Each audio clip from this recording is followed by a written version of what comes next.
తెలుగు రాష్ట్రాలలో అధిక విస్తీర్ణంలో సాగవుతున్న ప్రధాన ఆహార పంటైన వరి సాగులో రైతులు వారి వారి అనుకూలతలను బట్టి నారు పెంచి నాట్లు వేయటం, పొడిదుక్కులో నేరుగా విత్తటం, దమ్ములో విత్తటం, యంత్రాలతో నాట్లు ఇలా పలు విధానాలను ఆచరిస్తున్నారు.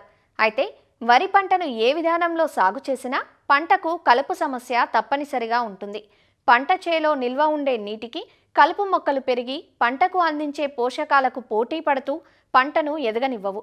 ఇలాంటి పరిస్థితుల్లో పంట విత్తిన 30 రోజులలోపే కలుపు నివారణ చేసుకోవాలంటూ వరిలో కలుపు నివారణ గురించి తెలియజేస్తున్నారు ఆచార్య ఎన్జీ రంగా వ్యవసాయ విశ్వవిద్యాలయం, విజయనగరం ఏరువాక కేంద్రం సీనియర్ శాస్త్రవేత్త డాక్టర్ శ్రీనివాసరావు. విజయనగరం జిల్లాలో వరిని వివిధ పద్ధతుల్లో సాగు చేయడం జరుగుతుంది.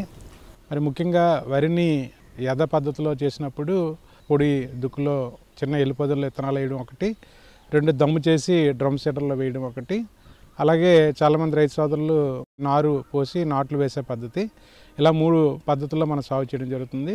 యథ పద్ధతిలో సాగు చేసినప్పుడు కలుపు యాజమాన్యం అనేది చాలా జాగ్రత్తగా చేపట్టాలి. లేకపోతే కలుపు ఉధృతరం అయిపోయి బాగా కలుపుకి ఎక్కువ మోతాదులో మనం ఖర్చు చేసి నికర లాభం తగ్గిపోయినట్టుగా గమనించడం జరుగుతుంది. కాబట్టి అలాగే చేను దిగుబడి కూడా బాగా తగ్గిపోతుంది. కాబట్టి కలుపు యాజమాన్యం అనేది సరిగా చేపట్టాలి.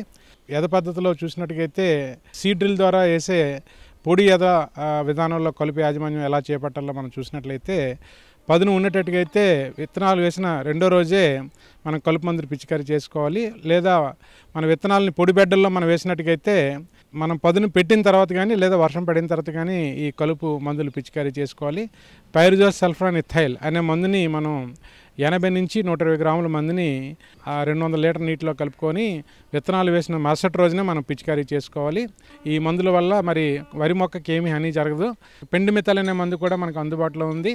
800 మిల్లీలీటర్ నుంచి 1000 మిల్లీలీటర్ అనే మందుని మనం ఒక 200 లీటర్ నీటిలో కలుపుకొని విత్తనాలు వేసిన మరుసటి రోజు పదును చూసుకొని మనం పిచికారీ చేసుకోవాలి.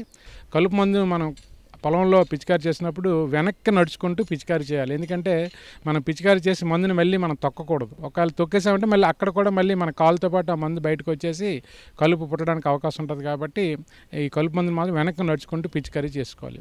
ఉడుపు చేసినప్పుడు కూడా మనం గమనించినట్లయితే 2 నుంచి 3 రోజుల్లో లేదా 5 రోజుల లోపల ఈ పైరిజోల్ సల్ఫరాన్ కలుపు మందుని 1/2 లీటర్ నీటిలో కలుపుకొని 20 కేజీల ఇసుకలో కలుపుకొని పొలంలో సమానంగా పలచని నీరు ఉంచుకొని జల్లుకోవాలి.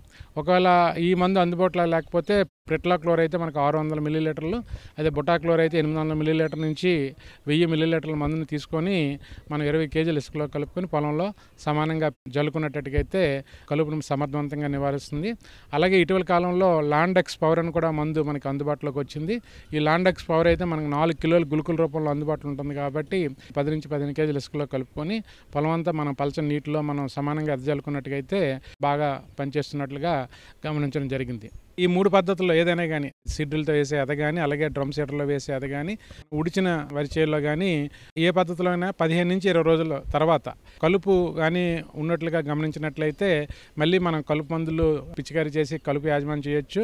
అయితే మన పొలంలో ఈ కలుపు మొక్కల తాలూకా దశని మనం సరైన సమయంలో గుర్తించాలి. ఎందుకంటే 2 నుంచి 4 ఆకులు కలుపు మొక్కలు దశలో ఉన్నట్లయితే మన ఈ కలుపు మందులు బాగా పనిచేస్తాయి.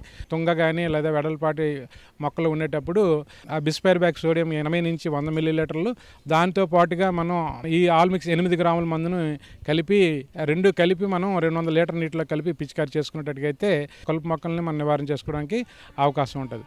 అలాగే ఊదా కూడా ఉన్నట్టుగా గమనించినట్లయితే పెనాక్సిలాము, దాంతోపాటు సైలోపాపిల్ బుటైల్ అనే మందుతో కాంబినేషన్లో వివాయా రెపివాక్స్ అని మనకి మార్కెట్లో దొరుకుతుంది. ఇది 800 నుంచి 900 మిల్లీలీటర్లు 200 లీటర్ నీటిలో కలుపుకొని పిచికారీ చేసుకున్నట్టయితే వెడల్పాటి కూర మొక్కలు, అలాగే మన గడ్డి మొక్కలు, అలాగే తుంగ, అలాగే మన ఊదా కూడా మనం నివారణ చేసుకోవడానికి అవకాశం ఉంటుంది.